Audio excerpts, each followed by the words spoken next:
வணக்கம் பிரிசலோட் ஒருத்த மக்கள் உதவும் கரங்கள் இந்த அன்பான உறவுகள் எல்லாரும் எப்படி இருக்கிறீங்க? நல்லா இருக்கிறீங்களா? நான் ஒரு வாய்ஸ் ரெக்கார்டு ஒன்று தரேன். வாய்ஸ் ரெக்கார்டு கண்டுட்டு அதுக்கு பிறகு கேட்டுட்டு பிறகு நீங்கள் பாருங்கள். 2 வருஷம் முடிஞ்சு புள்ள சின்னதுன்னு சொல்லி என்னை அனுப்பவே மாட்டேன்ட்டா. நானும் முடிஞ்ச அளவு வர்றதுக்கு இருந்தேன். அப்புறம் அம்மா 3 வருஷமும் 4 மாசமா அம்மா அப்பயும் எனக்கு வர கொடுக்கல. நான் மிச்சம் பிரச்சனை போட்டு குசினிக்கு போயிட்டு கத்தி எடுத்து கழுத்துல வச்சுக்கிட்டு இதாக்குன கைக்கு தான் என்னை டிக்கெட் செஞ்சு அனுப்பி விட்டாங்க அம்மா அவங்க. அதனாலதான் எனக்கு என் ஹஸ்பண்டை பார்க்க கிடைக்காம போச்சு. ஆனா அவங்களுக்கு அது நல்லது இல்ல அம்மா. அந்த அல்லாஹ் அவருக்கு அவங்களுக்கு கொடுப்பாரு கூலிய. பாருங்க, அந்த சகோதரியுடைய கணவன் இறந்து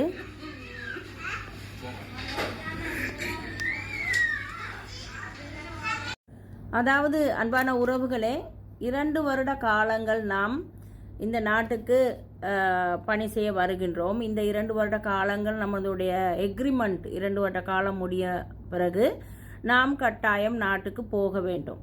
போகக்கூடியவர்கள் கட்டாயம் போகவே தான் வேணும்.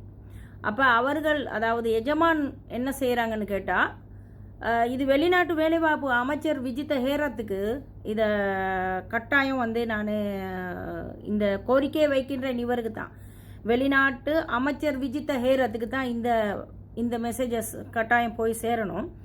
2 வருட காலங்கள் முடிய பலாத்காரமாக இன்னும் 1 வருடம் 2 வருடம் அவர்கள் ரினூவல் பண்ணி வச்சுக்கொள்கிறாங்க அந்த பெண்களை, இந்த பணிப்பெண்களை வைத்துக் கொள்கிறார்கள். இப்போ நீங்களே கேட்டீங்க, இந்த பெண் 3 வருடமும் 3 மாதமும் அதாவது 2 வருட காலங்கள் முடிஞ்சும் அனுப்ப இல்லை. அப்போ தன்னுடைய கணவனுக்கு சரியான சுகையினப்பட்டு ஹாஸ்பிட்டலில் இருக்கிறாங்க அப்படின்னு சொல்லிட்டு இந்த பொண்ணு கேட்டு கொடுக்கவும் இல்லை. எனக்கு ஹவுஸ்மேட் வரக்காட்டி நீ இரு அப்படின்னு சொல்லி கடைசி நேரத்தில் இந்த சகோதரி போய் நாட்டில் இறங்கி கால் பண்ணும்போது அந்த கணவர் இறந்துட்டார். அதுக்கு முன்னுக்கு போயிருந்தா, அதை முன்னையே 1-2 நாளைக்கு முன்னையே போயிருந்தா அப்போ அந்த கணவருடைய முகத்தை பார்த்துருக்கலாம். இப்போ இதில் சொல்லக்கூடிய விடயம் என்னன்னு கேட்டால், வெளிநாட்டு வேலைவாய்ப்பு அமைச்சருக்கு சொல்கிறது என்னன்னு கேட்டால், இது சிங்களத்தினே போடுவேன்.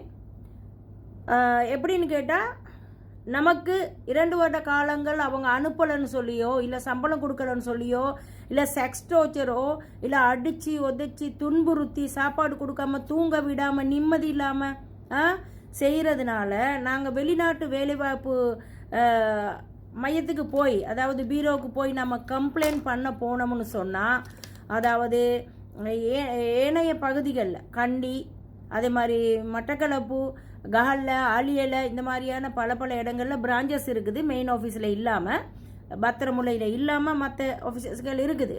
ஸோ இந்த மாதிரியான இடத்துகளில் போயிட்டு இந்த சகோதரிகளுடைய கணவரோ பிள்ளைகளோ ஏதோ கம்ப்ளைண்ட் பண்ண போனால் ஒரு நாளும் அந்த கம்ப்ளைண்ட்டை எடுக்கிறது இல்லை. எப்படின்னு கேட்டால், இந்த 2 கிழமைக்கு பிறகு வாங்க, 3 கிழமைக்கு பிறகு வாங்க அப்படி என்று சொல்லி அந்த சகோதரர்களை அந்த லெட்டரை அவங்க என்ன சொல்கிறாங்கன்னு கூட அதை கேட்காம, அந்த ஏஜென்சியை கூப்பிட்டு கேட்காம இவர்கள் சொல்லி அனுப்பிடுறார்கள். ஆனால் நம்மளுடைய மக்களும் கூட இல்லை, இது இப்படியான பிரச்சனை, என்னுடைய சகோதரிக்கு இப்படி பாதிப்பு, என்னுடைய அக்காவுக்கு இப்படி பாதிப்பு, தங்கச்சிக்கு இப்படி பாதிப்பு அடித்து சொல்லி அந்த இடத்துல எங்களுக்கு கட்டாயம் லெட்டர் வேணும், இன்றைக்கி நாங்கள் போக மாட்டோம் அப்படின்னு சொல்லிட்டு அடித்து அவங்கக்கிட்ட கேள்வி கேட்குற அளவுக்கு எமது மக்களுக்கும் சக்தி இல்லை, வேற ஒன்றும் இல்லை, சக்தி இல்லை. இப்போ இந்த நேரத்தில் நேற்றைய தினம் ஒரு சகோதரி அதே மாதிரி தான் குவைட்டில் இருக்கிறாங்க. அதாவது குவைட்டில் உள்ள பிரச்சனைகளை, என்னால் தீர்க்க முடிஞ்ச பிரச்சனைகளை நமது தூதரகம் மூலமாக போட்டு 175% எனக்கு தீர்க்க முடியும் குவைட்டில். அதே 190% எந்த ஒரு பிரச்சனையுமே தீர்க்க முடியாது. அதாவது கம்ப்ளைண்ட் பண்ண முடியாது, எம்பசிக்கு கால் பண்ண முடியாது, எம்ப்ளாயருக்கு கால் பண்ண முடியாது. சில நேரம் எம்ப்ளாயருக்கு மட்டும் கால் பண்ணலாம், ஏன் அனுப்பலை எவ்வளோ அனுப்பலை அப்படின்னு சொல்லி. அந்த நேரத்தில் எங்களோட சண்டை போடுறவங்களும் இருக்கிறாங்க அதிகம். அதுதான் எனக்கு ரொம்ப இதாகுது. ஆனால் ஏஜென்சிக்கு கால் பண்ணணும்னாலும் அவங்க என்ன சரி சொல்லுவாங்க, அப்படி இப்படி படுற விதத்தில் சுற்றி சவுதியில் நம்மளுடைய பெண்கள் அதிகமாக 190% எங்களுடைய சகோதரிகள் ரொம்ப பிரச்சனைக்கு உள்ளாகிறாங்க. ஆனால் யாருக்கிட்டையும் கம்ப்ளைண்ட் பண்ண முடியாது. இப்போ நான் 2024 11ஆம் மாதத்திலிருந்து பாதிக்கப்பட்ட ஒரு சகோதரி காட்டுறேன் பாருங்க. நான் உங்களுக்கு இந்த பாருங்க, இந்த சகோதரி கலையரசி 2024 11ஆம் மாசத்திலிருந்து இவங்க ஐசியூல இருந்துகிட்டு இருக்கிறாங்க சவுதியில. ஆனா இப்ப இன்றைய பொழுது கூட நான் இந்த சகோதரியை சகோதரிக்காக வேண்டி நான் எம்பசிக்கு அனுப்பியிருக்கிறேன், சவுதி எம்பசிக்கு அனுப்பியிருக்கேன். ரெண்டு பாஷையிலையும் நான் வாய்ஸ் ரெக்கார்டை அனுப்பியிருக்கிறேன். இந்த பாருங்க, முன்ன இருந்ததை விட இப்போ அவங்க கொஞ்சம் இம்ப்ரூவ் ஆகிட்டாங்க. முகம் நல்லா ஆகிருச்சு கடவுளேண்டு. அவங்களுக்கு நல்ல சுகத்தை கொடுக்கணும் இறைவன். இந்த நிமிஷம் கூட நான் எம்பசிக்கு நான் போட்டிருக்கிறேன் இந்த விடயத்தை பற்றி என்ன நடந்திருக்குன்னு. ஆனால் எனக்கு ரிப்ளை இல்லை. பாப்பா என்னாண்டு வெளிநாட்டு வேலைவாய்ப்பு மையத்துக்கு கம்ப்ளைண்ட் பண்ணியாச்சு, எல்லாத்துக்கும் செய்தாச்சு. ஆனால் எந்த விதமான 160% பொருளாதாரத்தை கொண்டு வர்ற பணிப்பெண்களுக்கு இந்த ஒரு முடி அளவு கூட பாதுகாப்பு இல்லாத ஒரு ப்ராப்ளமாக இருக்குது. இது வெளிநாட்டு அமைச்சருக்கு தான் இது வேணும். இதை வெளிநாட்டு அமைச்சரால் தான் முடியும். எங்களுடைய எக்ரிமெண்ட்டில் உள்ள இதுகள் இல்லை. எங்களுக்கு எக்ரிமெண்ட்டில் எவ்வளவோ எங்களுக்கு எல்லா சலுகைகளும் கொடுத்துருக்குறாங்க. அந்த சலுகைகள், அந்த எக்ரிமெண்ட்டில் உள்ள சலுகைகள் இந்த ஒரு முடி கூட இல்லை. அதே மாதிரிக்கு தான் சவுதியில் எந்த ஒரு பிள்ளைகளுக்கும் இந்த போனஸ் என்பது வாங்கி கொள்ளவே முடியலை. சில பெண்கள், 1-2 பெண்கள் அக்கா எனக்கு கொடுத்தாங்கன்னு சொல்கிறாங்க. 190% 95% அந்த பெண்களுக்கு கிடைக்குதில்ல. அதே மாதிரிக்கு குவைட்லேயும் அப்படித்தான். இந்த போனஸ், அதாவது ஆனுவல் சேலரி, 2 வருட கால சம்பளத்தை வாங்கி எடுக்கிறதுக்கு படாத பாடுபட்டிருக்கீங்க. கடந்த 1-2 முன்னுக்கு நான்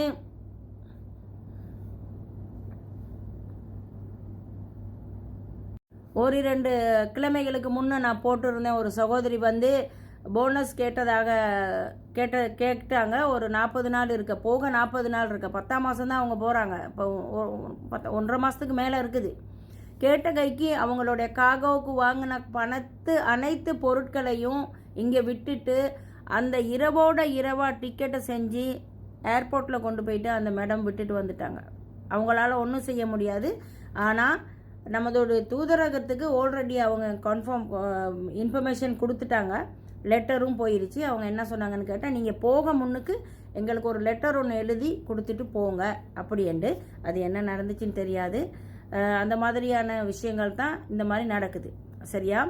ஸோ வெளிநாட்டு வேலைவாய்ப்பு அமைச்சர் விஜித ஹேராத் அவர்கள் இதை விட நமக்காக அவர் நம்மளை பாதுகாக்கணும்னு நினைக்கிறேன். எந்த ஒரு விதத்துலையுமே எங்களுடைய பெண்களுக்கு பாதுகாப்பு இல்லை. அந்த ரொம்ப கஷ்டப்படுறாங்க இங்கே என்ன எப்படின்னு கேட்டால் அவங்க இஷ்டம். அந்த பாஸ்போர்ட்டை ரினியூல் பண்ணி அவங்க 2 வருஷம் அந்த பெண்களை போக விடாமல் தடுத்து பாருங்கள், கத்தி எடுத்து கருத்துக்கிற போயிருக்குது. அப்போ நீங்களே கேட்குறீங்க இந்த வாய்ஸ் ரெக்கார்ட்ஸுகளை. நான் உண்மைத்தன்மை இல்லாமல் நான் எதையுமே போட மாட்டேன். ரொம்ப கேவலமாக இருக்குது. எங்களுடைய இந்த பணிப்பெண்களுக்கு நடத்தக்கூடிய இந்த சலுகைகள் இல்லாமல் இந்த மாதிரியான பிரச்சனைகளுக்கு முகம் கொடுக்குற ஒவ்வொரு பெண்களும் ரொம்ப பாவமாக இருக்குது. இன்னொரு பெண்ணும் அந்த மாதிரி தான் குவைட்டில் இருக்குது. ஆனால் குவைட்டில் இருக்கிறாங்க, ஆளியலைக்கு போயிருக்கிறாங்க கம்ப்ளைண்ட் பண்ணுறதுக்கு. இன்னும் 3 கிழமையில் வாங்கன்னு சொல்லியிருக்கிறாங்க. அந்த சகோதரிக்கு 2 வருடமும் 3 மாதமும் முடிஞ்சிருச்சு. ஆளியலைக்கு போயிருக்கிறாங்க. 2 வருடமும் 3 மாதமும் முடிஞ்சு அவங்க சொல்லியிருக்கிறாங்க, வெளிநாட்டு வேலைவாய்ப்பு மையத்தில் சொல்லியிருக்கிறாங்க, இன்னும் 3 கிழமையில் வாங்க, இதை பற்றி நாங்கள் பார்க்குறோம் அப்படின்ட்டு. அது என்னத்துக்காக சொன்னாங்க, எவ்வளோத்துக்காக சொன்னாங்க, நாங்கள் பேசணும். முக்காக்னி சாத தாங்க ಅವ್ರದ್ದು දෙකයි මාස 3ක් ඉවරයි. ඇයි තව තුනක් ඉඳලා ඉන්නේ? මොකක් නිසාද? මොන හේතුවක් නිසාද? මොනවද කරන්න යන්නේ? அப்படின்னு சொல்லி நாங்கள் பேசணும். நாங்கள் தான் பேசணும். ஹரினோனா ஹரி மாத்தியா தான் அப்புறம் நம்மளுக்கு எல்லாம் தேய்க்கிறானுங்க. இதே மாதிரி தான். சரியா? ஆகையால் வெளிநாட்டு வேலைவாய்ப்பு மையத்துக்கு போனால் 2 வருஷ காலம் முடிஞ்சிருச்சின்னு சொன்னால், அவங்களோட கம்ப்ளைண்டை எடுக்கலைன்னு சொன்னால் உடனடியாக ஜனாதிபதிக்கு அறிவிங்க. ஏன்னா வெளிநாட்டு வேலைவாய்ப்பு அமைச்சர் விஜித ஹேராத் அவர் ஒன்றுமே இல்லை. அவர் ஊமக்குட்டா மாதிரி அப்படியே தான் இருக்கார். நம்மளுக்கு எந்த விதமான இன்னமும் வாய் திறக்க மாட்டேங்கிறார் அவர். நம்ம தான் திறக்க வைக்கணும், போராடணும். ஒவ்வொருத்தரும் ஷேர் பண்ணுங்கள் வீடியோவை தயவு செய்து. ஓகே, நன்றி. வணக்கம் பிள்ளைகள் எல்லோருக்கும்.